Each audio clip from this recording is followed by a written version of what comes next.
হাই friends, বৰষুণ ধাৰাবাহিকখনৰ আজিৰ খনটিত দেৱযানীয়ে আকৌ ৰত্নাৰ ওচৰত ঘূৰি অহা দেখি প্ৰথমে দেৱযানীক ৰত্নাই খং কৰিছিল যদিও পিছত ফণী বুলি হাবত মাৰি ধৰে।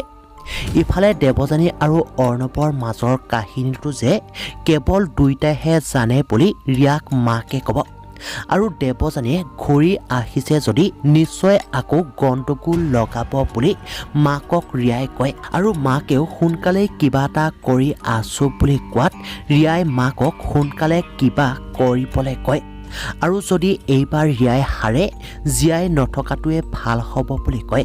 ইফালে মিকুৱে দেউতাকক অৰ্ণৱ আৰু দেৱযানী যে মিকুৰ best of the best friend বুলি কয় আৰু সিহঁতক ঘৰলৈ লৈ অনাৰ কথা দেউতাকক কোৱাত দেউতাকে বহুত খং কৰে। ইফালে অৰ্ণৱৰ মাকলৈ বহুত মনত পৰে আৰু যে মাকে ভবাৰ দৰে অৰ্ণৱেও মোবাইল আছে বুলি জানিও যে মাকে ফোন এটা কৰা নাই বুলি ভাবিব আৰু আজি অফিক ফোন কৰি চাকৰি এপ্লাই কৰিবলৈ অৰ্ণৱৰ চাৰ্টিফিকেটখিনি লৈ আনিবলৈ দিয়ে।